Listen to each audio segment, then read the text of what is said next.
Здраво, ова е нова епизода на подкастот Каде се парите со мене Горан Теменугов. Денеска ќе зборуваме за нешто што е многу значајно и што ако беше на време направено веројатно во минатото, денеска нема да ни се случува големи скандали коруптивни, но веројатно можеше и да се спречи она што се случи во Кочани, односно барем ќе знаевме кој е директно одговорен, кој не си ја завршил работата, а кој преспал некои действија. Значи денеска ќе зборуваме за дигитализацијата, односно зошто тоа до сега не е направено, што во моментов се прави и кој што не чека во иднина. Исто така овој процес дигитализацијата во државава е многу битен и за бизнис заедницата. Во минатата епизода каде што ни беше представничката директорката на ЮТ Македонија, точно зборуваше за придобивките што ги имаат во работењето, затоа што се приклучени на националната платформа за интероперабилност. Ова е национална платформа, покажува во суштина дека бизнисот може да користи ресурси од државата, но исто така некористењето на оваа платформа од страна на самите институции покажа дека може да дозволи да ни се случи Кочани. Затоа денеска ќе зборуваме со министерот за дигитална трансформација Стефан Андоновски. Добре дојдовте. Благодарам на поканата и поздрав до сите ваши гледачи. Ја спомнавме националната платформа, сега ќе одбегнам тоа интероперабилност, многу ми е тешко да го изговорам, значи националната платформа, ќе почнеме со Кочани, бидејќи за жал во јавноста не доби одек она што бе прашував мислам дека е последната ваша пресконференција, а тоа е дека постои оваа платформа, дека дел од институциите се закачани на неа, односно голем дел од институциите се закачани, но многу мал број од нив ги ја користат. Например, знаеме дека Министерството за транспорт и врски ја користи, а тоа го направи и веднаш после Беса Транс кога се случи во Бугарија и сега секој што сака да провери автобус дали има лиценца за меѓународен сообраќај, дали е регистриран, може со еден клик секој инспектор, секој цариник тоа да го провери. Но тоа не го направија другите министерства, меѓу кои што и Министерството за економија. Што е оваа платформа, што содржи, кои институции се приклучени и зошто не сите ја користат оваа платформа? Прво ќе ми дозволите со една реченица да изразам сочувство до семејствата на загинатите и да посакам брзо oporavување на повредените. Гледаме дека има процес на oporavување што е позитивно за нашиот здравствен систем. Прво два аспекти околу Кочани кои што треба да се расчистат, тоа е дека инспекторатите се веќе закачени на една платформа која што е наречена e-инспектор, која што ако правилно се користи, ако е добро надградувана, треба да има возможи комуникација на инспекторатите меѓу себе. Да се знае дека во определена компанија пазарен инспекторат излегол, пронашол определени недоследности и следливост на предметите. За жал, таа платформа е изработена 2019 година и е во рамки на инспекцијскиот совет, но слабо се користи и слаби надградби има, односно вмрежувањето на институциите на инспекторатите не е соодветно. И вториот аспект е дека во овој случај немаме лиценца, што значи дека по податоците кои што ги имаме дека таа фирма извадила лажна лиценца, што значи дека треба да работиме на препознавање на фалсификати. Овакви системи ретко се среќаваат и во светот, не е дека секоја држава го има, но покажува дека системот треба повеќе да посвети внимание на дигитализација. Да, но Кочани не е вториот црвен картон во државава, или што би со рекометарски термин ќе кажам плав картон, каде што у суштина сега веќе ние сме како институции, како држава суспендирани на подолго време во поглед на тоа дека смееме да си дозволиме празни одови, а се гледа дека со оваа национална платформа 3 години си се дозволени празни одови и тоа сериозно. При што морам да напоменам 10 месеци од владење на ВМРО ДПМН е навлен и на знам дел од празниот од.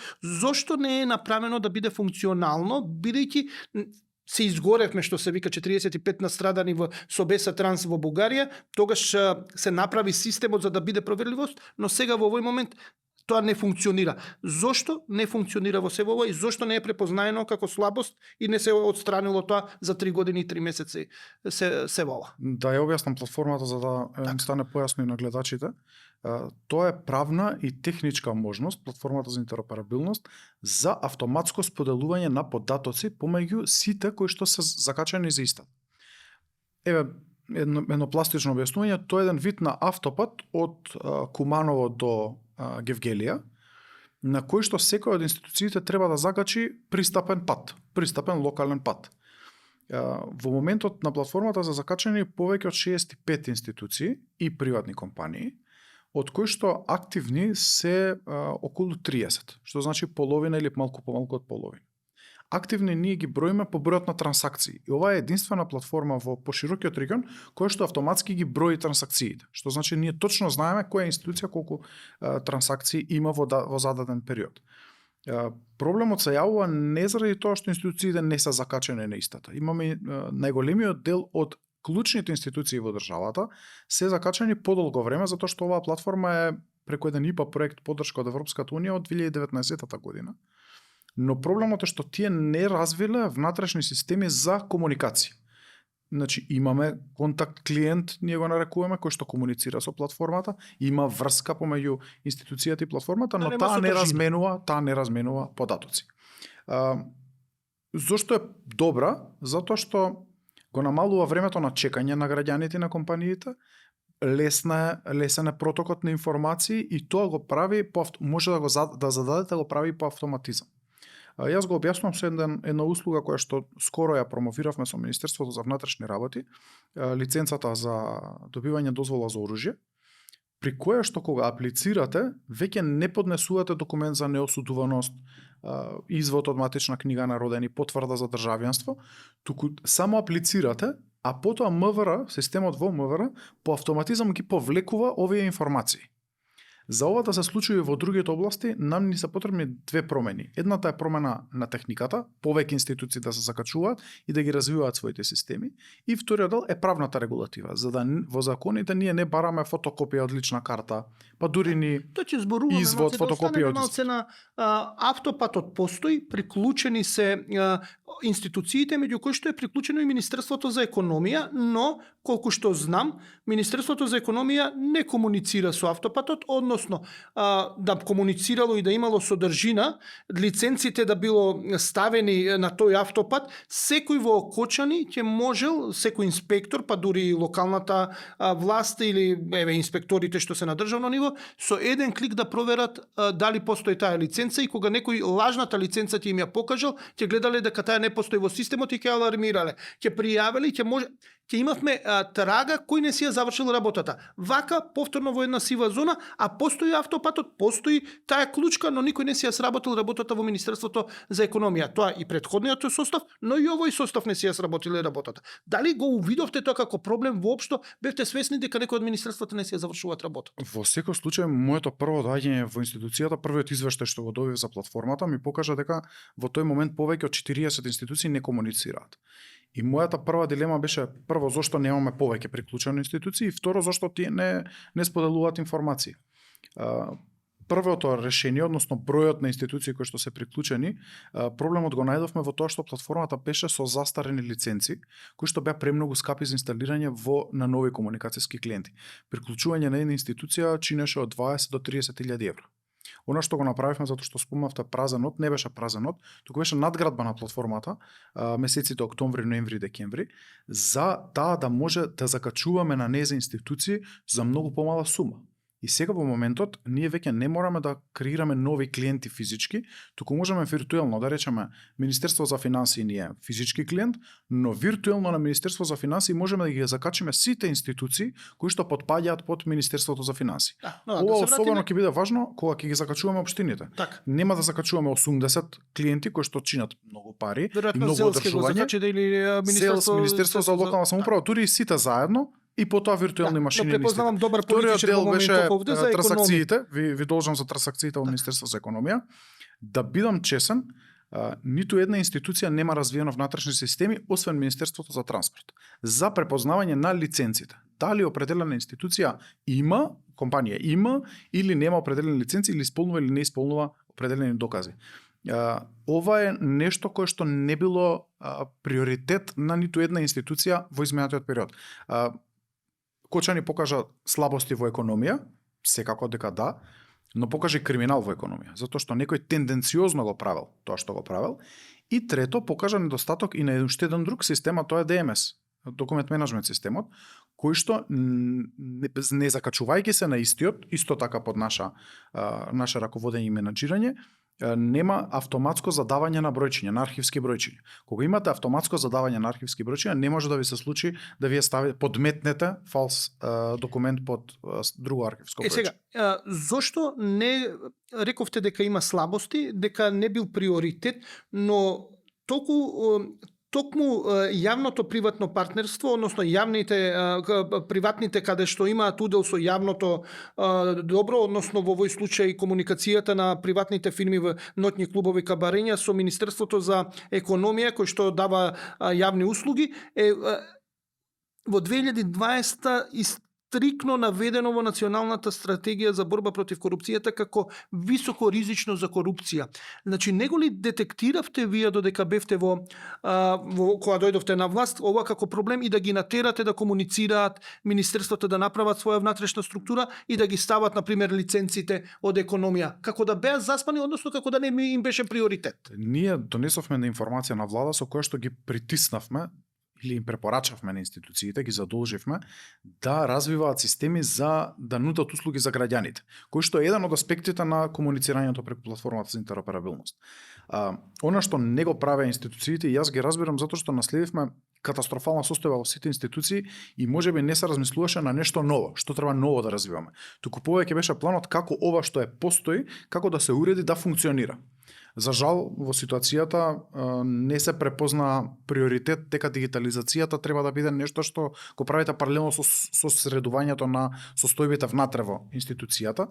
И јас го разбирам затоа што најверојатно прво гледате како да оправите нешто без што не можете, а потоа размислувате како да се развивате и како да се надоградувате.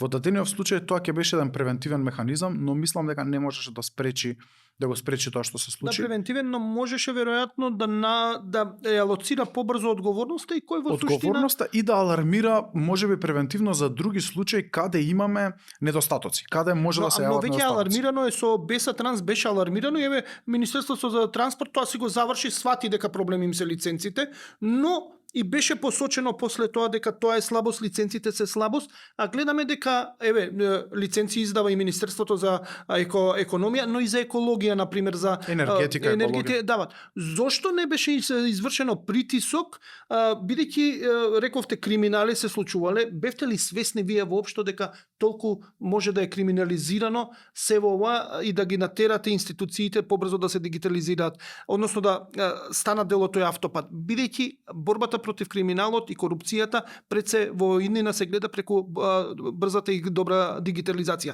Дали бевте воопшто свесни како влада дека нешто се случува или не бевте свесни едноставно? Мислам дека свесност постоеше и мислам дека прв фокус беа, да речеме, концесиите во Министерството за енергетика, зашто стануваше збор за огромни суми на огромни средства кои што се испумпуваат од државата. Поделбата на Министерството за економија во Министерството за економија и енергетика исто така зема определен данок. Мислам дека свесност постоеше, можеби ќе го најдам и како наша грешка дека не постоеше приоритизација што прво треба да се таргетира, затоа што премногу недостатоци во системот имаат. Кога зборуваме за разрушена држава, однадвор личи како флоскула, но внатре личи дека секое ткиво на државата, на институциите, на системот е разјадено. Од луѓе кои што не доаѓаат на работа, кои што нас не беа, да речеме, прв приоритет во моментот, до неплатени сметки, до неисплатени плати за институциите, процеси кои што земаат и време, и фокус, и финанси, и јас можам да разберам дека едноставно не се предвидело дека нови надградби или нови состојби треба да се случуваат. Ние алармиравме што во почетокот морам да признам дека институциите морат да комуницираат повеќе меѓу себе.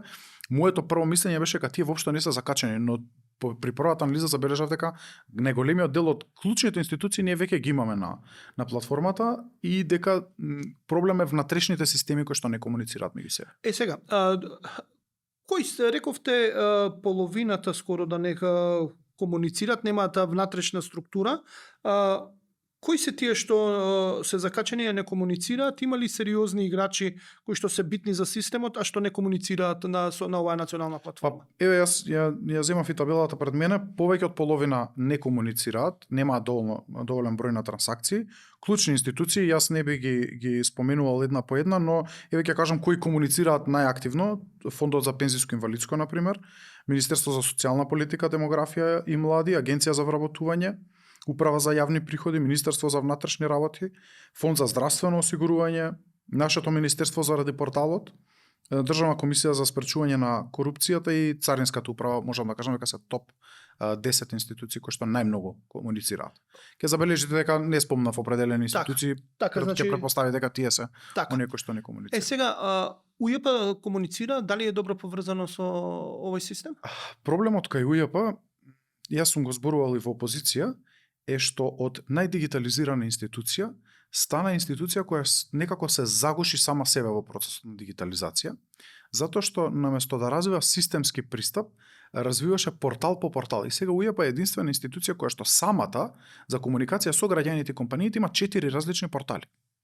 Таа е закачена на платформата, комуницира преку платформата за интероперабилност, но не за клучните услуги кои што ги нуди за граѓаните и компаниите. Од потврдата за платени даноци до плаќањата, до потврдата за годишната даночна пријава, тоа се работи кои што УЈП ги развивала паралелно со главните државни системи.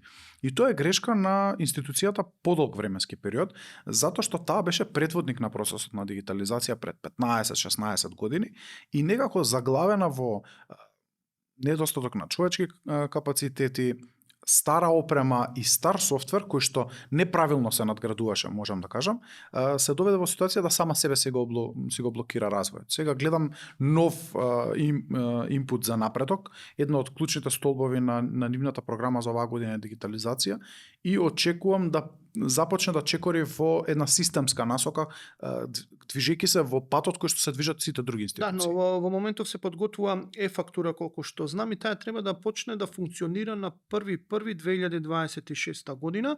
Гледаме дека имаше со тендерите малце се заостануваше, се пролонгираше, но има најави дека ќе се успее до 1.1.26 да стартува оваа е-фактура. Дали сметате дека ќе биде инкорпорирана во целиот оној систем што го градите вие како инфраструктура, или повторно ќе бидат самостојни играчи кои што таа е-фактура не ќе биде вмрежена, па усуштина не ќе може да биа другите институции да следат, па и да дава на податоци, но и да ја црпи од други институции?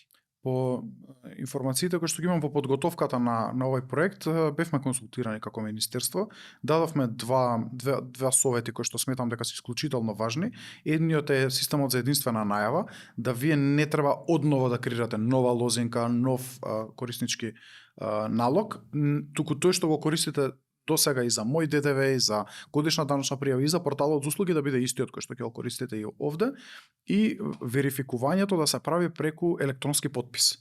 Недозволиво е во третата декада на 21 век ние да генерираме бројче, тоа УЈП го нарекува МПИН, кој што ќе биде валидатор, затоа што бројчето ништо не значи.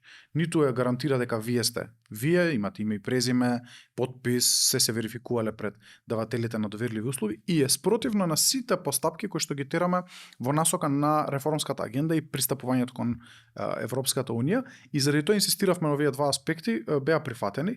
Се надевам дека решението ќе биде така изработено да комуницира со платформата, но немам податоци која е архитектурата која што е избрана за и дали има избрана архитектура. Значи може нешто да направат што нема да биде што нема да одговара во суштина на платформата што ја користи националната платформа. Архитектурата може да биде различна. Се можно, затоа изборувам, не е единствена институција УЈП, сега повеќе зборуваме за НЕЗ затоа што таков и профилот на емисијата, но се случувало да имаме развој на софтверски продукти различни од централните. Тоа е и причината зашто го формиравме Министерството за дигитална трансформација.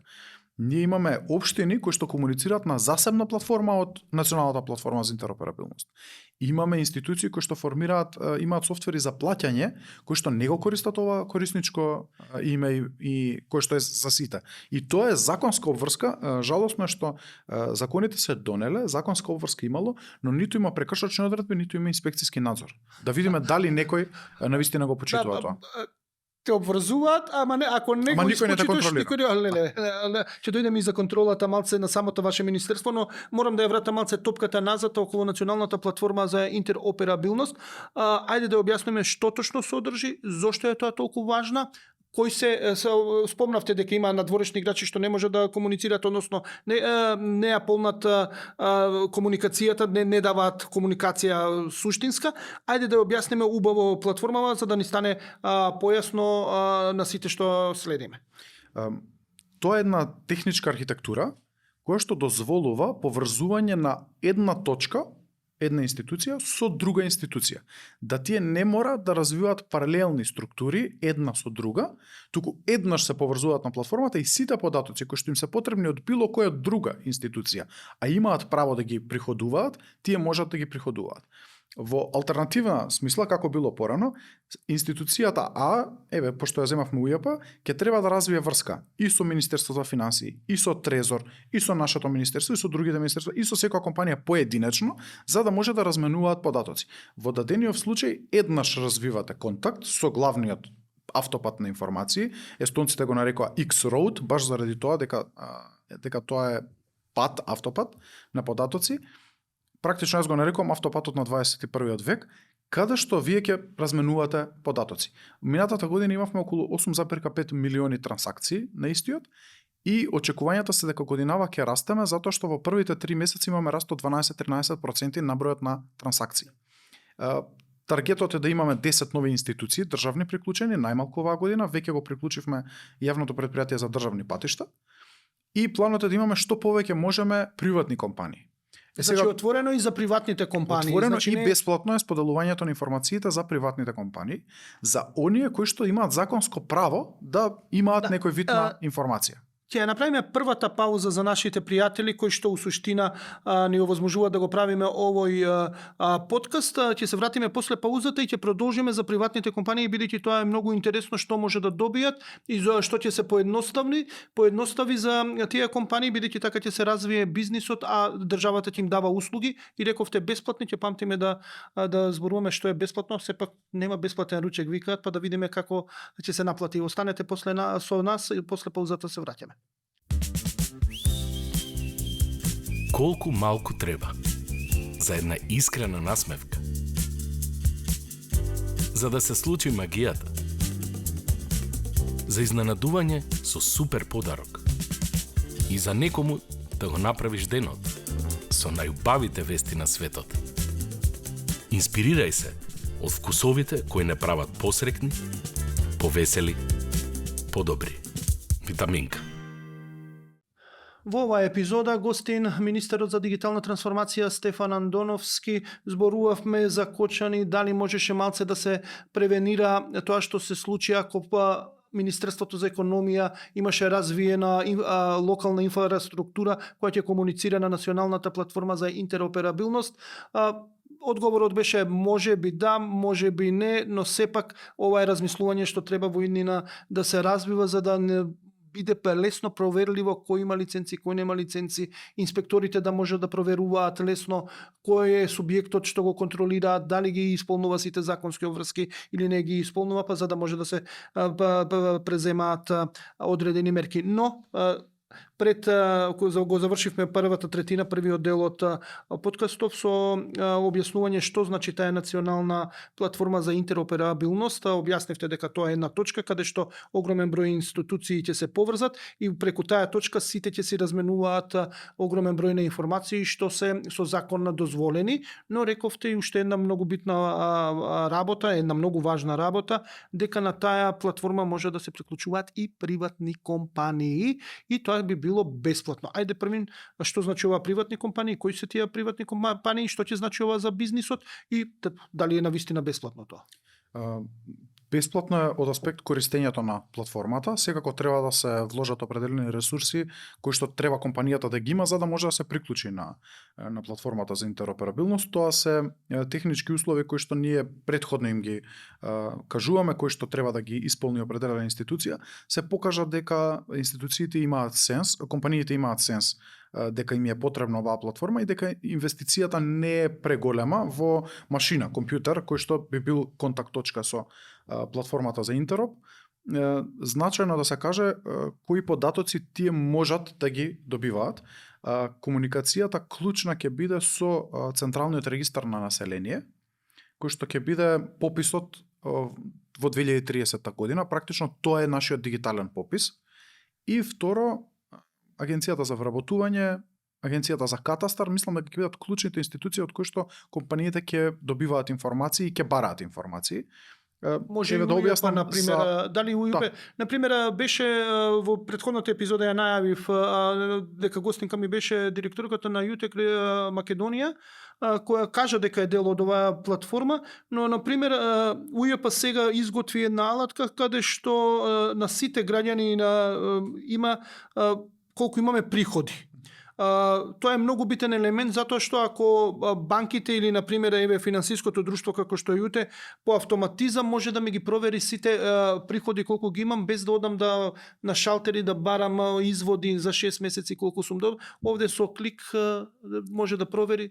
Тоа ли ќе биде во суштина поентата? Еве да објаснам од делот на финтек, затоа што ја следев и емисијата, мислам дека е важно. Првенствено ќе можат да проверат валидноста на сите ваши документи кои што сте ги дале при аплицирањето. Да речеме аплицирате електронски и го внесувате вашиот матичен број, по автоматизам, ако и дозволите на компанијата, таа ќе ги повлече од Централниот регистар на население 11 параметри за вас лично, затоа што вие сте дозволиле. Име, презиме, матичен број, адреса на живење, број на лична карта, што ќе спречи било какво злоупотребување кој што не се случуваше во минатото. Во втора фаза ќе може да повлече информации вработен, невработен, каде, со колку работно време, на кој начин вработен, во која компанија или институција.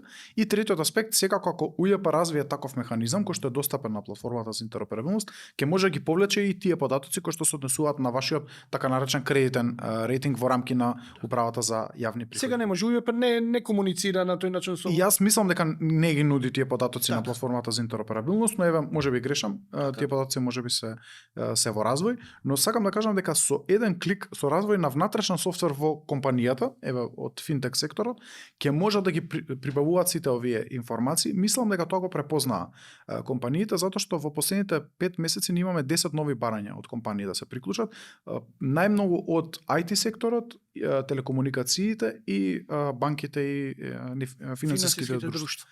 Така што тоа ме радува, затоа што се покажа во минатото дека овие институции, компании се прогресивните лидери во општеството, особено во процесот на дигитализација, и тие некако се предводници на овој процес во Македонија. Нешто што би требало државата да го прави, тие го преземаа да го прават. Тие воведуваат системи за биометриска најава, електронско плаќање, електронска проверка на сметки, размена на информации помеѓу себе, помеѓу Централната банка и банките, така што мислам дека се предводници и затоа го препознаат платформата и ќе препознаваат ова веќе. Да, банките беа први практично кои што се приклучија заедно со телекомите, но веќе гледам во втора фаза дека и финансиските друштва се доста заинтересирани. Значи, оваа алатка е у суштина можност за комуникација на бизнисот со државата и рековте дека ќе биде бесплатно секој податок што има. Тој должен одговор уште за тоа. Бесплатно ќе биде преземањето на податоците во оваа фаза. Можеби во следна фаза до година, за 2 години ќе направиме да биде буквално 1 денар, да се чувствува одговорност кон заедничката платформа која што треба заедно да ја градиме како држава. Не сметам дека треба да им наметнеме финансиски товар на компаниите, туку едноставно да покажат и тие дека сакаат да вложат во нешто што заеднички ќе го градиме како држава. Така. Но дали ќе и други, например, оваа платформа отворена е за сите, рековти за предпријатија, например, дали е отворена например за извршителите да можат полесно да ги наоѓаат? Се надам дека коморите на извршители и на нотари скоро ќе се приклучат.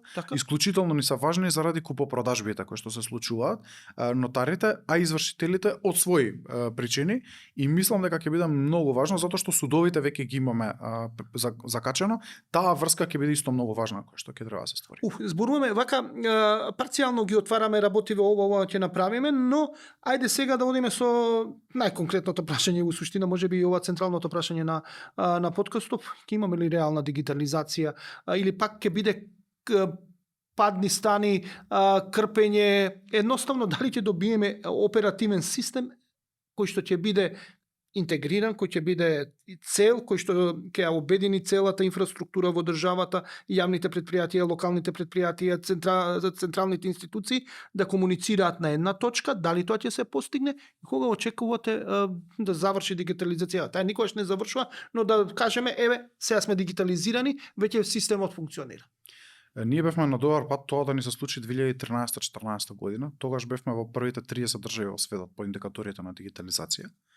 Сега сме од прилика 80, што значи дека имаме сериозен пат. Токму тоа беше стратешката одлука за отворање на Министерството за дигитална трансформација. Не беше уште едно министерство, туку беше фокус на нешто дека мора да го направиме системски. Затоа што ние ќе се дигитализираме сакале или не сакале. Со текот на времето само овој начин постои, не постојат други начини на функционирање, на ефикасност, на транспарентност на граѓани институции. Но можеме да го правиме бавно, како што го прават дел од државите, но можеме да го правиме и со квантни чекори напред. Ние одлучивме системски да го правиме со многу силни чекори напред. И заради тоа е формирањето на Министерството и фокусот на дигитализација кој што го ставаат големите институции. Наша обврска е тој процес да го координираме, да тоа биде системски, затоа што до сега беше ад хок.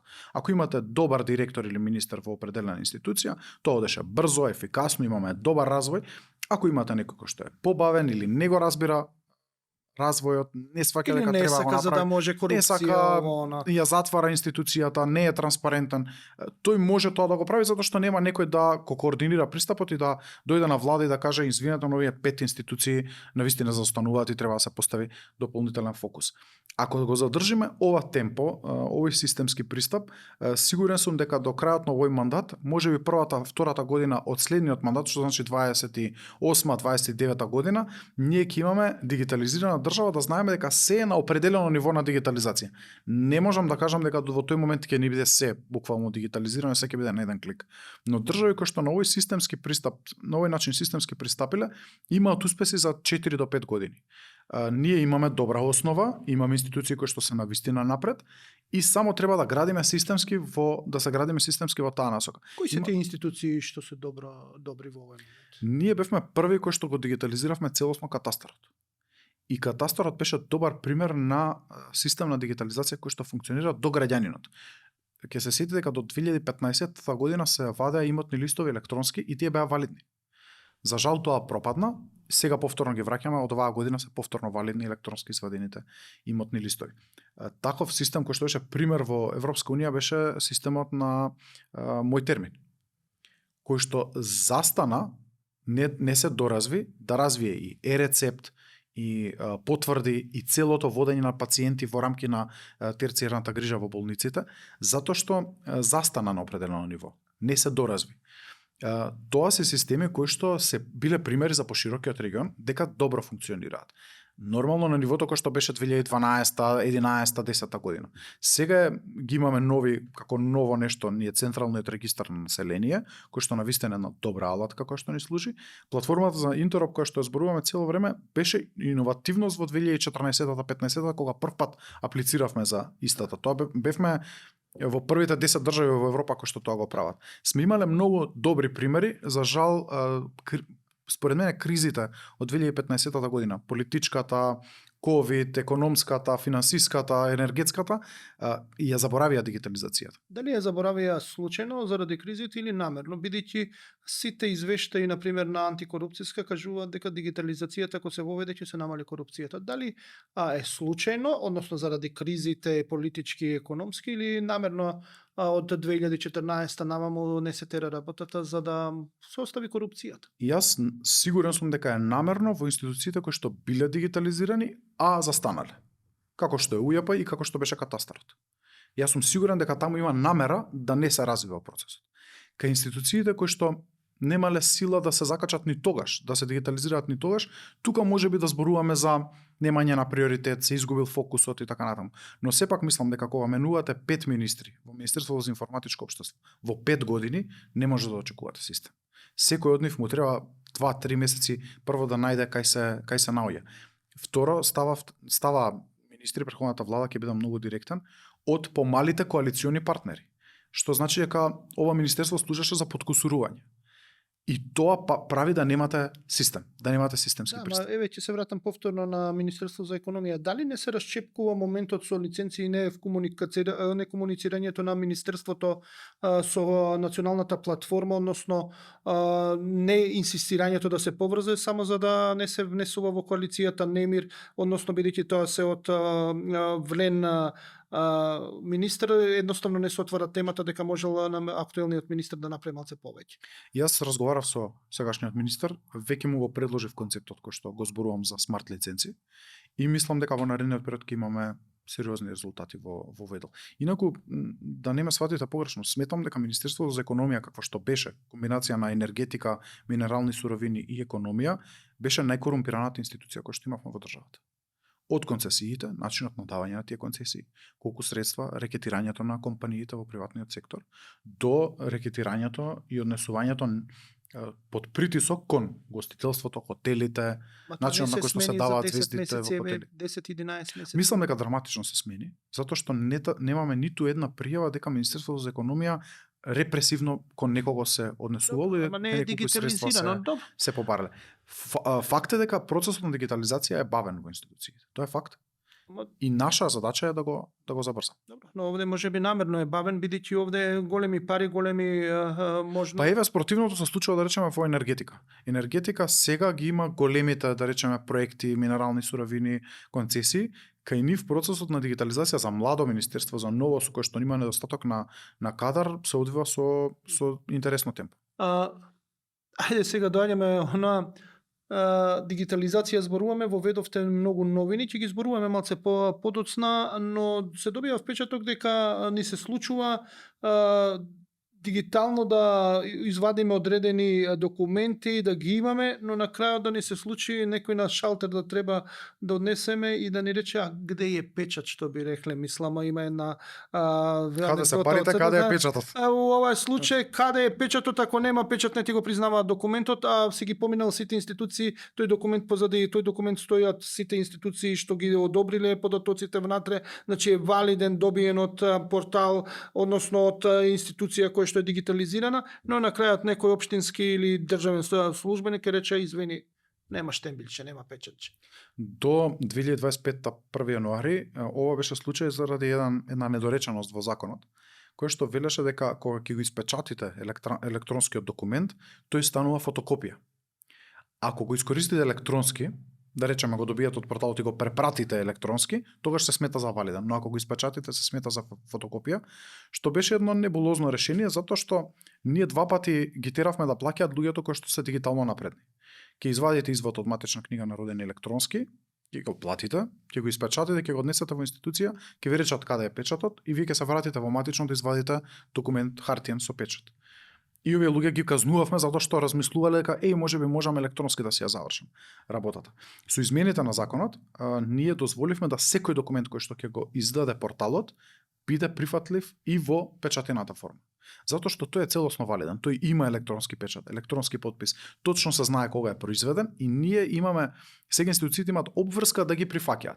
До сега имаше коментари дека кај нотарите и дел кај правосудниот сектор имало проблем на прифаќање на тие документи во првите месеци.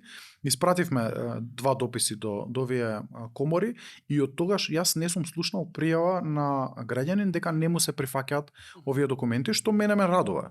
Се надам дека во наредниот период сите ќе ги прифаќаат. Да не ги мешаме работите за сите што не следат, а ги користат услугите и што не следат сега тука. Имаме национална платформа за интероперабилност каде што институциите се комуницираат и у суштина тоа е таа точка кај што се судираат, но зборувате што ќе извадат преку порталот. Ајде да објасниме исто ли е, не е исто што е порталот, што е националната платформа. Ајде да им објасниме на оние што не се добро упатени за што станува збор. Ако ова беше автопатот, така, интероп, каде што комуницираат, ова треба да се свати како првата патарина. Во смисла дека ова е вашата влезна точка до платформата за интероп. Како нас, како граѓанин или како компанија. Како компанија. Независно. Ова е порталот за услуги услуги.gov.mk, каде што целта е да сите институции ги нудат своите услуги на овој портал. Во моментот имаме околу 300 услуги на порталот, околу 100 институции нудат некаква услуга на порталот. Доброто кај порталот е не само што нуди услуга да вие електронски си ја завршите работата, туку и нуди информативна услуга. Во смисла, таа услуга може би хартиено треба да завршите, но сите информации каде треба да се обратите, кои документи ви се потребни, така натаму стојат на порталот за услуги. Тој позадински комуницира со интероп, но вие тоа ниту го гледате, ниту ви интересира. Вие влегувате со ваше корисничко име и пасворд И кога ќе влезете на порталот како граѓанин или како представник на компанија, можете да се ја завршите работата за услуга. Тоа е порталот, у суштина тоа е лицето на овој автопат, значи лицето, таблата, тоа е тоа и преку нејзе ние комуницираме, знаеме кај се наоѓаме и што добиваме. Кои услуги во моментов ги нуди овој портал? Па реков преку 300, јас ќе кажам некои 5 кои што се во моментот најкористени. Тоа е потврдата од матичната евиденција, што значи извод од матична книга на родени, уверението за државјанство, од скоро сите потврди за неосудуваност. Порано беше една потврда, сега се повеќе казнена, кривична евиденција и забрана за вршење дејност должност. Сите три се достапни на порталот и сите потврди за стаж. Тие обично се оние кои што се користат од М1 до М6, сите образци. Тука се скоро сите услуги на регулаторната комисија за енергетика, скоро сите услуги на фондот на ПИОМ, старосна пензија, инвалидска пензија и така натаму, но морам да кажам дека ова е прва фаза на дигитализација. Ова се потврдите, сертификатите. Практично извод од некој постоечки регистар. Ние се уште немаме напредна фаза на дигитализација во која што вие ќе го почнете и ќе го завршите целиот процес електронски. Тоа, например, електронски е достапно за добивање легло во студентски дом или добивање на стипендија. Министерство за образование и наука на своја платформа, различна од нашиот портал, развила таков цел систем и сега, например, аплицирањето за студентско легло е целосно електронско. Сега зборувате овие потврди, например, за неосудуваност, неспреченост. Јас кога ќе ги земам од порталот, ќе ми ги одобри, ќе ми ги да напише, еве го имате тој документ, не можам да го испечатам, но не треба никаде да го оверам веќе, мора да ми го признаат сето тоа. Така. Или едноставно можам ли со телефон да отидам и да речам јас ја имам еве го документот, тоа. За жал институциите во моментот нема да ви го прифатат. Ако го донесете како електронска форма. Пак морам да го испечатам. Пак Треба мора да хартија да.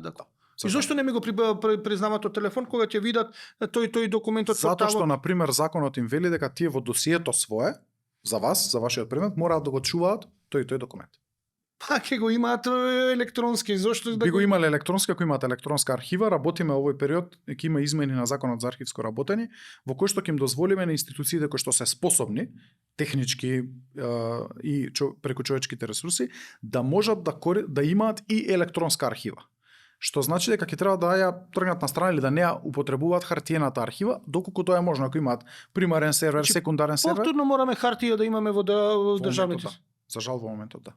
До кога ќе мораме вака да имаме? Ова е процесот на дигитализација. Кога ќе го завршиме процесот, веќе за клучните услуги, сигурно нема за сите да стигнеме од 2028, нема да има потреба од никакво печатање. Тоа е она што го направивме, затоа ја спомнувам често со потврдата со лиценцата за оружје. Вие не печатите никаков документ за лиценцата за оружје. Добро, ќе зборуваме за сигурноста и на архивите, но и на нас граѓаните во третата третина, време за втората пауза во овој подкаст за нашите пријатели кои го овозможуваат ова да се реализира и да правиме нови содржини. Останете со нас, се враќаме после таа пауза. Колку малку треба за една искрена насмевка? За да се случи магијата? За изненадување со супер подарок? И за некому да го направиш денот со најубавите вести на светот? Инспирирај се од вкусовите кои не прават посрекни, повесели, подобри. Витаминка. Зборувавме со денешниот гостин Стефан Андоновски, министер за дигитална трансформација, накаде се движи трансформацијата и повторно дојдовме до заклучок дека иако ќе го добиеме електронски преку порталот документот, ние мора да го испечатиме за да го дадеме на шалтер, за да го имаат они во хартиена форма да биде во архивите. Министерот рече дека тоа ќе се смени кога ќе заврши дигитализацијата. Според неговите очекувања тоа би било до 2030 година би требало да се заврши, ако се прават крупни чекори, но ајде доаѓаме до она што се зборува за дигитална безбедност. Имаме два аспекта на дигитална безбедност. Тоа е колку сме безбедни од сајбер напади, значи од надворешни, но од втората, можеби и поважната за нас, бидејќи искуството покажува како се живее во Македонија, колку ние граѓаните сме безбедни од вас политичарите, за да не шпионирате, односно да не знаете се за нас. Комуникација преку телефон, наша здравствена состојба, трансакции со банки, односно УЈП, да може секој да не проверува и сето тоа, односно дали може да ни се случи некој министер, еве вие додека сте министер, да се претворите во дигиталниот Сашо Мијалков, па да не прислушувате и да знаете се за нас граѓаните, доверливи и сензитивни информации. Клучен збор кажавте, доверба. Без доверба нема дигитална држава и не може да се дигитализираме. А без сајбер безбедност не може да имате доверба. За жал, ние немаме системски пристап кон сајбер безбедноста. И тоа прв пат се случува со донесувањето на националната стратегија за сајбер безбедност во декември 2024 година. 3 години вакуум без никаква стратегија за сајбер безбедност и под 10% реализација на претходната стратегија за сајбер безбедност. Тоа не се случи и ФЗМ кога го блокира. И не само таа институција. Не можам да зборувам многу во детали кои се институции имале некаков посериозен проблем. Бројот на институции е значителен за мала држава како нашата. За среќа, големината и проблемот кој што го предизвикале нападите не е толков како оно што се случи во Албанија, да речем, кога падна енергетскиот систем заради сајбер напад. Во исто време, премиерот тоа добро го кажува, ние браниме десетици, стотици институции во исто време, стотици системи во исто време, затоа што немаме една интеграција на системите на едно место. Тоа државите го решиле со примарни дата центри, примарни центри за податоци, секундарни дата центри и сега се оди кон третата варијанта, тоа се владините облаци на услуги, на информации, податочни облаци. Што ми е поентата? Во моментот безбедноста на системите зависи од директорот или министерот на таа конкретна институција. И вработениот во IT секторот. Вработениот во IT секторот, но и политиката. Дали оваа година предвидел доволно средства за набавка на лиценци за антивирусни програми? Дали годинава предвидел доволно каде ќе ги смести податоците? Каков му е начинот на чување на примерниот сервер? Дали го чува во ходник, во тоалет, по скали, во подрум? Имаме секакви ситуации. Што се имам видено во овие 9-10 месеци е многу симптоматично. Каде е така специфично чување на сервер? Има многу лоши ситуации. Ајде, многу така лоши речем. ситуации. Еве, не би сакал да ширам премногу, но се чуваат во комплетно несоодветни услови. Да речеме температура 50 степени кога ќе влезете во салата. А има ли Или во пак- ходник? Има во ходник. Секако дека има И во си ходник. поминува човек и може да извади Да. жичка, мислам. Не е многу ретко. Ходник е најчестото место кое што се На чува. серверот, Серверите на институциите. на институциите, кај што се чуваат доверливи податоци. За жал да. Добро, Тоа е окей. фактичка состојба. Тоа е фактичка состојба. Што наследивме? Тоа е првото на кај примарниот дата центар. Да, којто- наследивме дека ние немаме ниту студија за примарен дата центар, а не па да го имаме започнато со изградба, и наследивме во ситуација во која што имаме редундантен или втор секундарен. секундарен DR сайт, Data Recovery центар, сместен во Прилеп, изграден со средства од Европската унија, кој што за жал е искористен помалку од 8%. Само 3 институции во државата имаат сместено своја опрема во второстепениот дата центар во Прилеп, Министерство за внатрешни работи, кој што всушност и го менаџираат затоа што тие го имаат изградено, ние како министерство и царинската управа. Тие сме институциите кои што сме сместиле таму. Дел од институциите преземале активности и ги сместуваат во приватни дата центри. И тоа е во ред, ама е несистемски, затоа што се плаќаат многу високи суми за чување на вториот центар за податоци. Дел од институциите воопшто немаат втор центар за податоци, заштита. Што значи како нешто падне во примарниот, што често се случува и може да се случува, сајбер напади се очекувани и ќе се зголемуваат, тие немаат начин како да се заштитат и ова е нашиот пристап во моментот. Примарен, изградба на примарен дата центар во Скопје и максимално искористување на секундарниот дата центар во Скопје и сега работиме во Прилеп, се извинувам, мора да бидат на две различни тектонски плочи заради заштита од земјотреси. И она што работиме во моментот е владин облак во смисла на владин заштитен облак, каде што ќе се чуваат системите. Ние во моментот имаме различни институции, десетина институции закупуваат облак од приватни провајдери. Тоа ќе го правиме на централизирано од страна на Министерството за дигитална трансформација, за да понудиме трослојна заштита.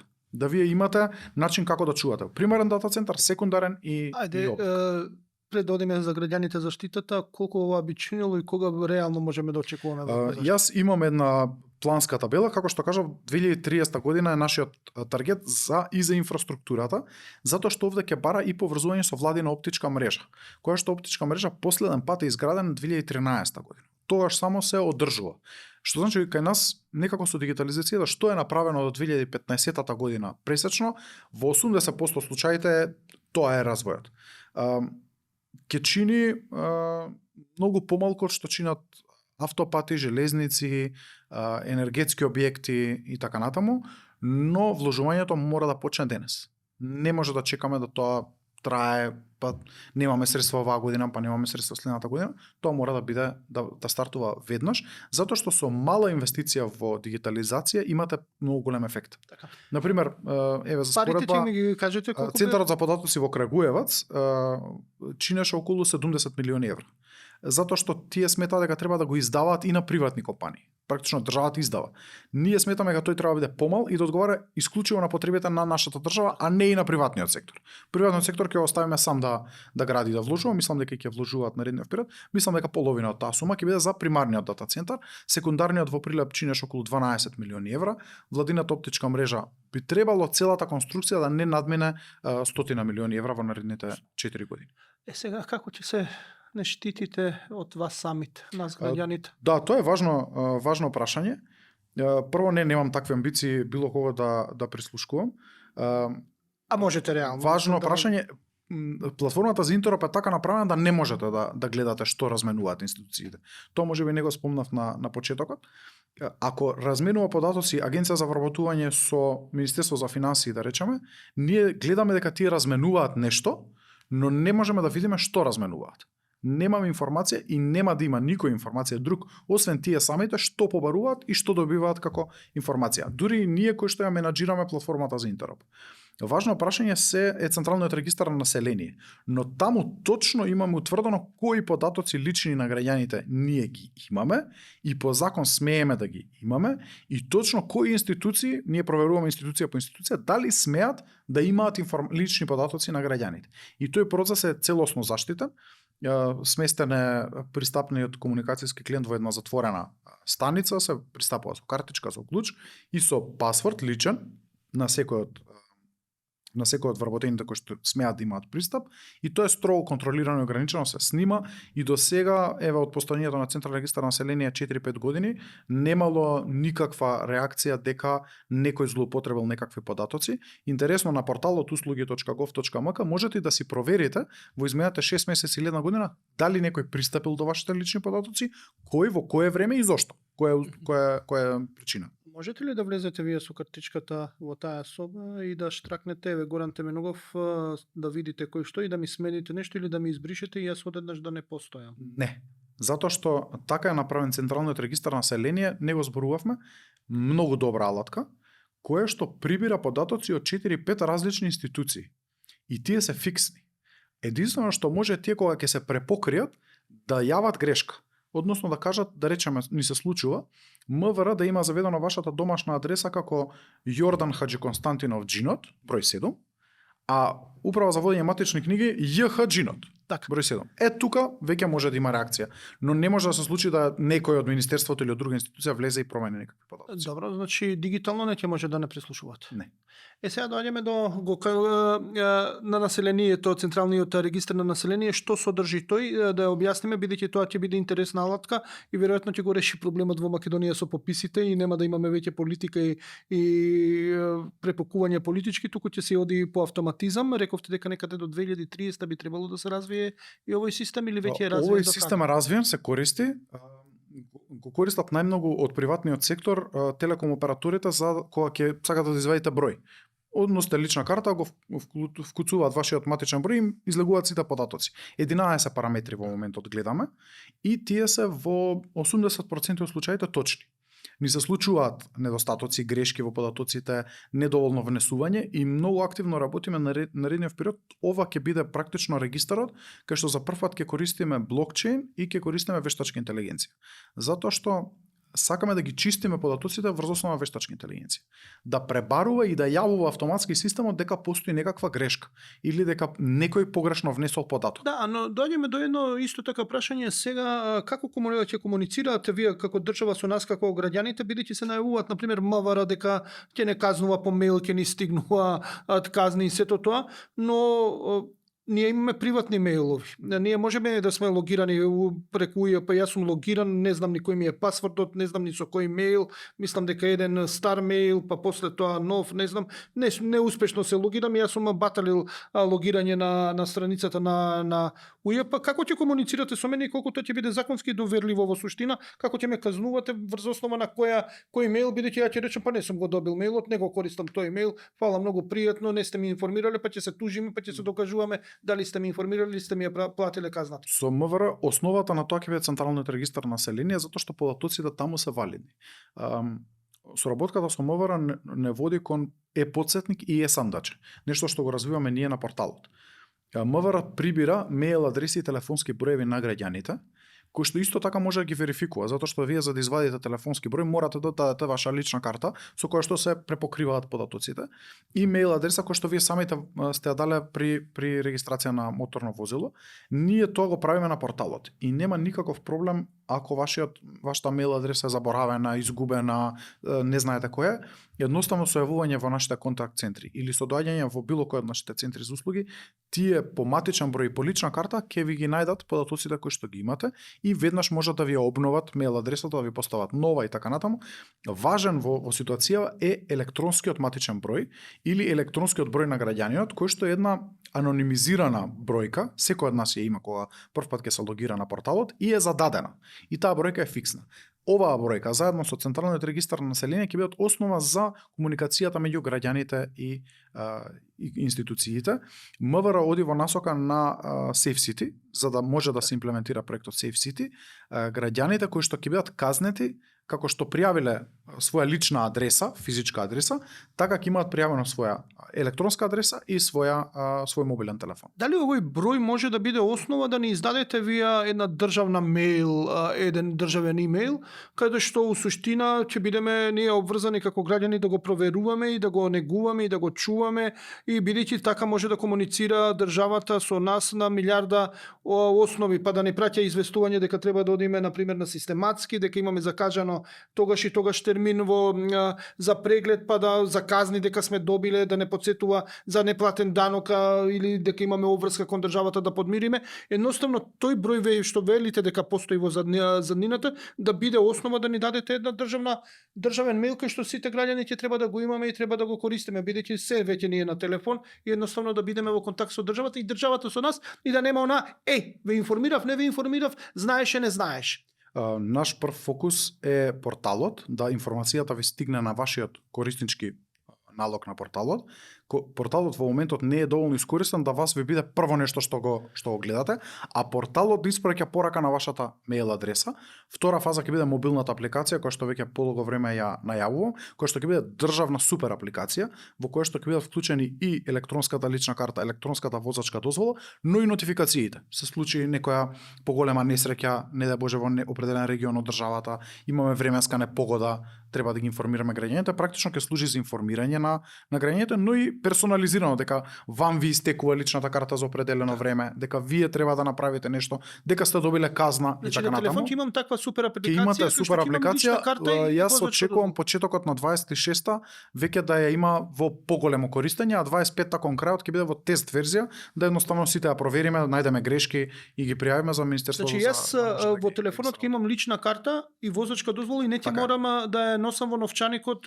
Нема да морате, ќе биде електронска верзија на вашата физичка лична карта. И затоа што ова прашање често го добивам, се уште ќе си бидат валидни физичките лични карти за оние кои што не сакаат, немаат мобилен телефон, не сакаат да го користат, немаат интернет и така натаму, се уште ќе си бидат достапни секако личните карти. Ајде, ова сега јас моја научна фантастика, ова во моментот ми текна, сега треба да го осмислам како прашање. Имаме проблем и ни е трошок да отидеме да се сликаме нон-стоп за лична карта, ова, она, па процедури и сето тоа. Можеме ли електронски да аплицираме и да ја извадиме личната карта или пак ќе мораме во МВР да одиме, бидејќи рековте по многу основи не проверуваат, единствено веројатно ќе треба фотографија најнова да направиме, но вештачката интелигенција сега прави так сликата одговара, биометријата ме проверува и сето тоа. Дали ќе се размислува или дали има можност некаде по електронски да извадам личната карта? Ова е примерно прашање за колегите од Министерството за внатрешни работи, но можности има затоа што дел од државите веќе ова го воведоа на аеродромите. Во случај да имате заборавено пасош, да речеме, одите во една кабина, буквално ние познати кабини порано што се фотографиравме за 4-5 слики да ви извадат како за лична карта, се фотографирате и ви го печатат пасошот на лице место и го добивате. Тоа го прават дел од напредните држави. Дали е паметно да се либерализира толку состојбата, да нема никаква контрола од Министерството за внатрешни работи? Значи има контрола, али јас сум, да бидам искрен, скептичен. Треба да се биде внимателен и јас сум повеќе да ние толку многу ги доближиме нешто што МВР го прави, ги доближиме станиците за фотографирање, да вие во најмалото место во Македонија имате каде да отидете да се фотографирате за 5 минути. Нека биде тоа повторно МВР, така? но нека биде брзо, лесно и без чекање. Повторно вие велите МВР, но на пример во Словенија тоа го прави општината. Значи, општина може, мислам дека со децентрализација да издаде и лична карта, мислам во општина може да се извади дури и пасош, таму се продава и купопродажните договори за автомобили и милиарда други услуги даваат општините, а ги има 212 општини, значи повеќе од тука и население околу 2 милиона. Огромни можности дава таа дигитализација. Дали вие како држава би се откажале од контролата кој добива лична карта, кој добива возачка, па тука се намалува со децентрализацијата и дигитализацијата можноста да се јава мало, ако може побрзо. Не, вие ќе се јавите на општината, не ма таму оди на општината 82 пункта се тоа, 80 пункта се во Македонија кои ќе отидат. Се разводнува работата, нема. Мислам дека МВР има таргет да отвори пунктови во секое место каде што имаат полициска станица и место. Зошто да не оди општина? Зошто така се почнал процесот. Моје мислење е дека личната карта, пасошот треба да останат во Министерството за внатрешни работи. Можеби возачките дозволи затоа што и полагањето го спроведуваат општините во рамки на нивните испитни центри. Можеби тука може да се размислува за една децентрализација. Кога зборуваме за децентрализација, тука и обврските се зголемуваат. Дел од општините не се подготвени да развиваат електронски услуги за граѓаните. Тоа бараат да го прави државата за нив. Затоа што процесот на дигитализација и на децентрализација не одеа некако рака под рака. Општините се уште не собираат доволно средства од даноци и од неданочни приходи како што се овие таксите за осветлување, одржување, вода, струја и така натаму, затоа што нема доволно развиени капацитети. Наша обврска сега како држава ќе биде да го потурнеме процесот на дигитализација и на општините. Во смисла сами да си ги собираат давачките, електронски, најбрзо можно да ги имаат сите информации за имотите на граѓаните, за граѓаните кои што живеат таму, а зошто да не утре ако се чувствуваат подготвени да развиваат сами услуги за граѓаните, тоа треба да им се дозволи секако. Ќе се вратиме неколку чекори наназад во муабетов, а тоа е кој ми гарантира дека некој Петко Станко што има пристап до податоците, до моите дигитални податоци, нема тие да ги злоупотреби. Видите, тоа се чувствителни, ние не сме ни свесни дека се чувствителни податоци, на пример здравствена состојба на човек, имотна состојба, изложеност, колку казни има, едноставно мал милиона параметри кои што можат да бидат злоупотребени и да едноставно некој во државниот апарат кој што има пристап до овие дигитални податоци на граѓаните да ги искористи и да ги злоупотреби. Колку ние сме заштитени како граѓани? Многу повеќе сме заштитени во дигиталната сфера отколку што сме во хартиената. Затоа што злоупотреба на податоците многу повеќе постои во моментот. Бевме сведоци што се случуваше со финтек секторот кога имаше злоупотреба на лични податоци, лични карти, фотокопии од лични карти. Бевме сведоци на скандалот со издавањето на фалс пасоши за белосветски криминалци. Бевме сведоци на злоупотреба на податоци во катастрите, извадени имотни листови, менувани броеви и така натаму. Така што дигитализацијата овозможува вие полесно да проверите и да превенирате. Мојот став е дека многу помалку ќе гледаме злоупотреба на податоци во дигиталниот свет отколку што гледаме во моментот. Секако, злонамерни актери, злонамерни институции или луѓе вработени во тие институции, секако дека можат да направат некаков проблем, некаква злоупотреба. Но добрата работа тука е што имате постојано лог кој кога влегол и каков податок искористил. Постојано имате лок да видите дека некој можеби нешто направил. И тоа е многу полесно проверливо од тоа да видите дека некој вашата лична карта ја фотокопирал и ја искористил за некоја друга. Сега, кој ќе причина. проверува кој се логирал и сега проверката и контролата. Јас колку што знам, вас никој не ве контролира како министерство. Например, АНАБА, ОТА ги контролира собранието, значи си има механизми, дали ме прислушкува некој. Не се функционални, но законски има. Но вие во еден огромен сектор на контрола нема кој да ве контролира. Вие сте алфа и омега во суштина. Вие ги контролирате сите што се логираат и имаат лог сето тоа, но вас не ве контролира. Вие немате супер контролор над вас, некој вие сте сепак министер, изгласан од собранието, дадена ви е таа доверба, но ние сме сепак собраниски систем, собранието е врховниот газда овде, но собранието нема никакви ингеренции да ве контролира.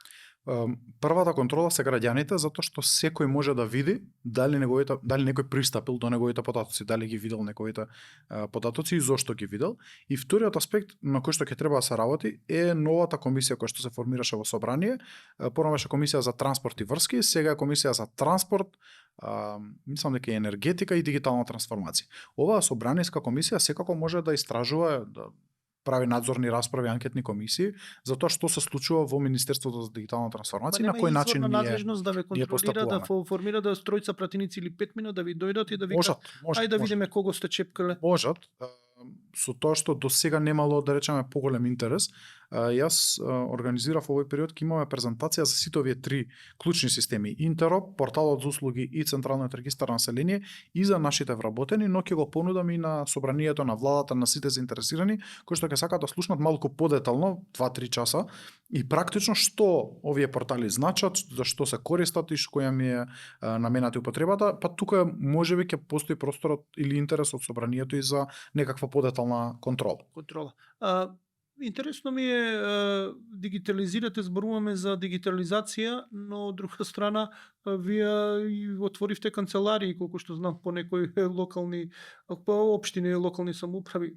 Мислам, окей, дигитализација значи некој виртуелен свет, бинарен 1 и 0, но овде гледаме дека некој треба да седи на биро и да удира печати и да со хартија да работи. Малце едно со друго не ми одат.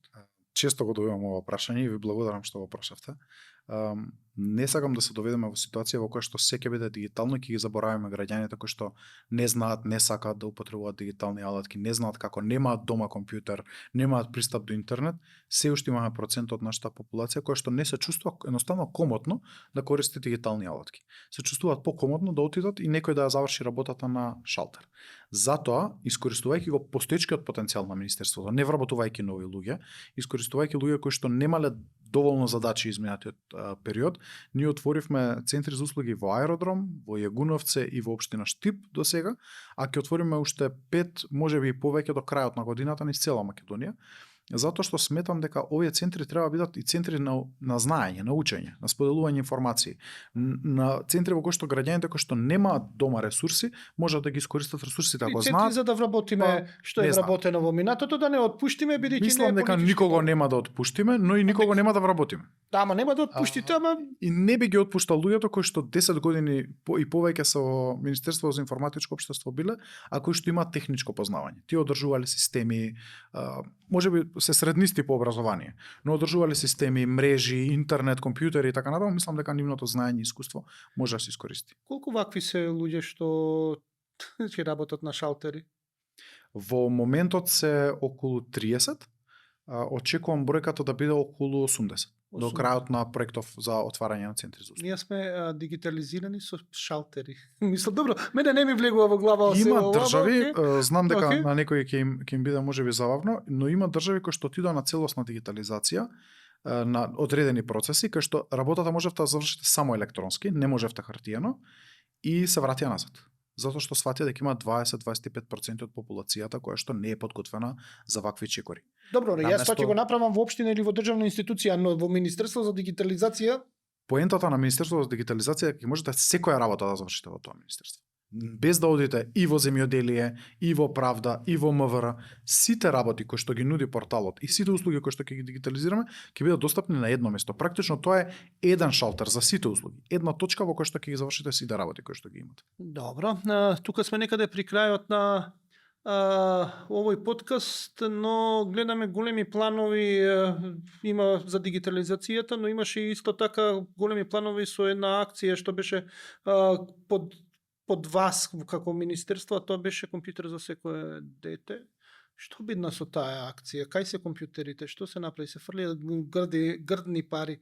Имаме ли некој ефект? Таа опрема што бидна? Тоа е застарено веќе веројатно. Да, таа опрема по моите информации е застарена, таа и во моментот кога беше купена беше дадена на управување на општините и на училиштата, а министерството вработи 80 на луѓе кои што беа одговорни за одржување на тие системи во училиштата, да бидеме сигурни дека има поврзаност интернет и така натаму. Она што беше добро е што прв пат државата се погрижи да секое дете има пред него компјутер.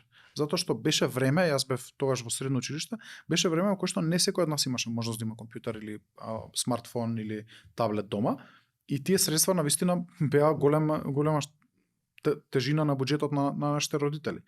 И тоа беше добро. Она што не беше добро во тој момент е што училиштата, наставниците и образовните програми не беа подготвени за тој проект и ништо не се случуваше на компјутер.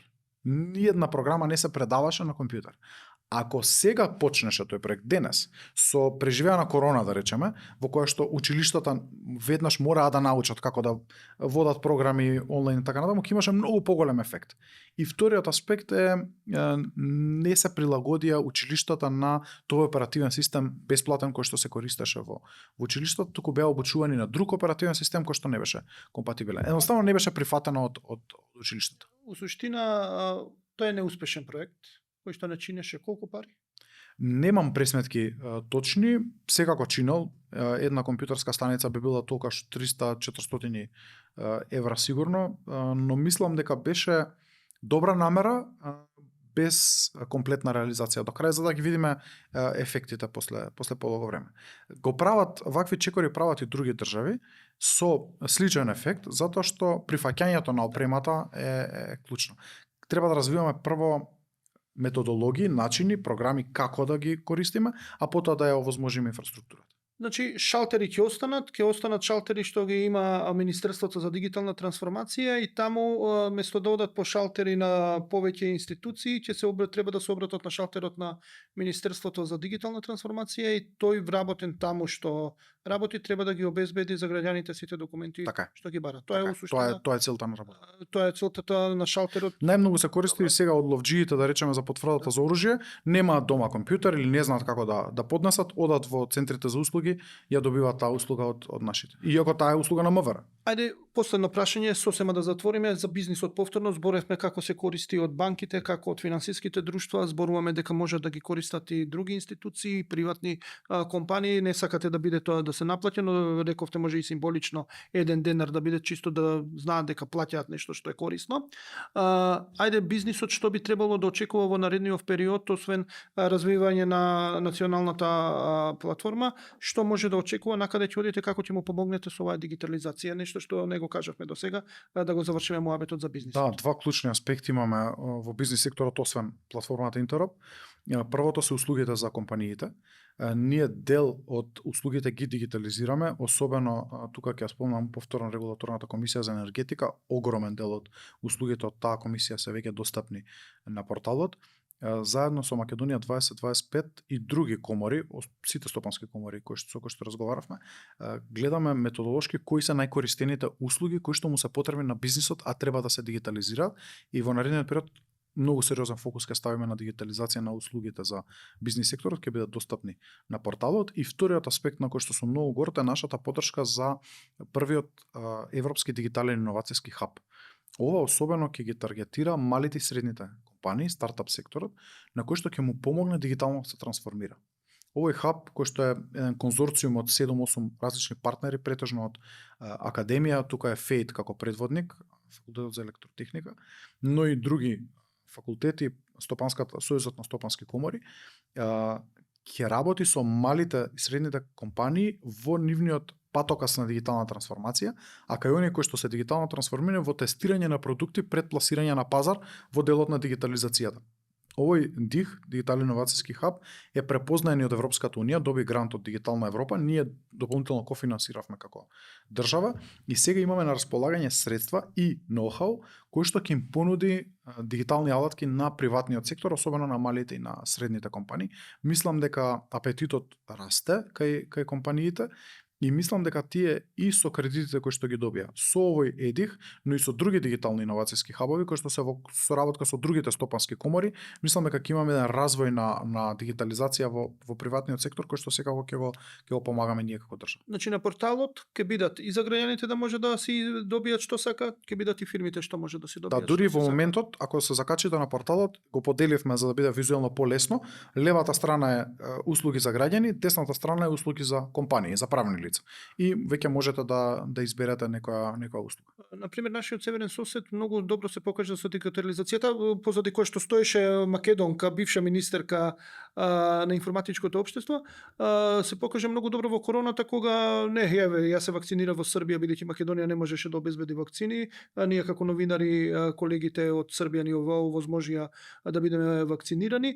Јас после сите дозволи, односно потврди дека сум вакциниран за да можам да патувам, сето тоа го добив електронски од Македонија, се беше тоа така добро направено што јас не морав да патувам на пример до Врање или до Ниш или до Лесковац, до првите поголеми градови за да го завршам. Јас тука од Македонија се си го ме препозна системот, ме имаше во системот, јас се добив што требаше да го добијам, седејќи овде во Скопје и после можев да патувам. Тоа е една успешна приказна колку ние ќе го добиеме сето тоа да можеме да добивам се што ми треба дигитално и да бидат сите буквално услуги, посебно овие што ни се многу значајни, сите дозволи, потврди, лиценци и се да ги добивам дигитално. Тоа е причината зашто постоиме. Тоа е нашиот резон детер, затоа го формирав Министерството за дигитална трансформација. Токму овие работи да ви бидат достапни на еден клик на вашиот профил на услуги.gov.mk. И последно прашање, со тоа завршуваме, дали ние имаме инфраструктура, значи хардвер за се ово да го направиме. Не зборувам само во Министерството сервери, туку зборувам и за поврзаност, покриеност на државата со интернет, достапност на секој граѓанин да може да се приклучи на сите овие услуги. Едноставно дали имаме хардверски можности до секој граѓанин да може да биде дел од овој дигитален свет. Можеби цела емисија треба да посветиме на ова прашање. Имаме доволно за можностите или за развојот кој што сега ни е потребен. Сигурно за 2-3 години ќе ни треба дополнителни вложувања и во покриеноста, но имаме покриеност со интернет од околу 90% на државата, на граѓаните во државата. Имаме еден проект кој што го развиваме сега со Европската унија и со ГИЗ да донесеме бесплатни Wi-Fi зони во 40 општини, што ќе значи дополнителна оптека, дополнителна мрежа во тие 40 општини кои што аплицирале за овие проекти, бесплатно за општините секако. Не ни беше целта само бесплатен интернет, туку и мрежа таму каде што таа во моментот не е достапна. И секако работиме на развој на инфраструктурата и за институциите. Многу е важно. Мојот таргет е до крајот на мандатот ние со владина оптика да бидеме сигурни дека имаат оптичка мрежа, да го покриеме последната поголема здравствена установа во државата и последното училиште.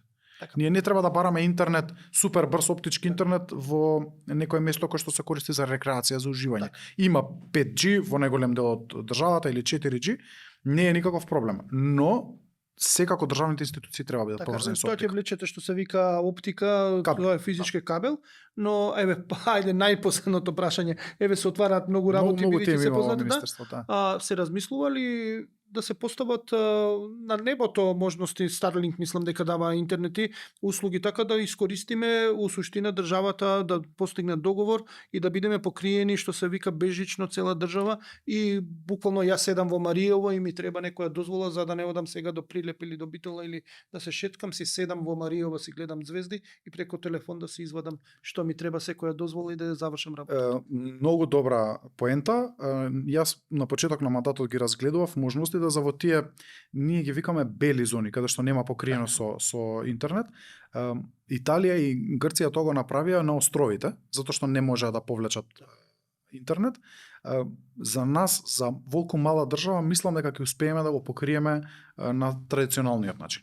Но секако ако се појават недостатоци во определени средини, а нема интерес од операторите тоа да го направат, ние имаме простор да разговараме со тој производител или неколку се 2 или 3 производители во светот да донесат таков тип на сателити и да државата ги набави. Сепак тоа е, не можам да кажам дека е прв приоритет на државата, но постои како размислување секако во владата дека треба да ги покриеме до 100% од граѓаните да имаат пристап до интернет. Не бидејќи еве го спомнав Марија, еве јас планирам наскоро да се пензионирам и да отидам овци да чувам, но сакам да бидам во контакт со светот и сето тоа. Дали ќе ми го возможите тоа, бидејќи многу тешко се носат и предаватели да имаме мобилна мрежа. Нема и интерес сето за жал од операторите, ќе ми дозволите еден последен коментар. За жал од телеком операторите нема интерес да бидат општествено одговорни во својата сфера. Да развијат оптика, да поврзат на интернет таму каде што тие не по секоја цена би имале финансиски Добро, тоа е бенефит. бизнис логиката. Бизнес реално. логика, но не се случува во сите држави. Кај некои од државите постои општествена одговорност дека ми е важно дека вие како мој корисник од Скопје имате една мала куќичка некаде во некое село и не сте поврзани, и јас за вас ќе го направам тоа. А ќе се наплатам од целокупното користење на ресурсите. Да, Мислам ова- дека тој дуопол кој што се создаде и кој што не дозволи поголем развој на интернет пазарот, предизвикува да единствено профитната маргина се гледа како предизвик за инвестиции. Мислам дека треба да размислуваат малку пошироко. Да. Телеком. Ова е прашање Ова сум и- го кажал и директно на нив, затоа имам слобода да го кажам Да. вака и во јавност. Добро, значи не е оговарање, туку што Така е, директно сте го така е. кажале во лице и после го споделувате со јавноста, тоа е став што треба да се каже. Мило ми беше што бевте дел од овој подкаст, ќе бидеме во контакт, може ќе гостувате наредната година кога ќе има некои поконкретни резултати, бидејќи гледаме дека ова нешто брзо се развива. Мене ме интересира, го интересира и бизнисот, мојот подкаст е баш посветен и на, освен на јавниот интерес и на бизнис интересот. Ќе видиме што ќе направите за да им го олеснете работењето како на граѓаните, како живењето и работењето на граѓаните, така и на бизнис секторот. Ви благодарам уште еднаш. Благодарам многу на можноста и на поканата.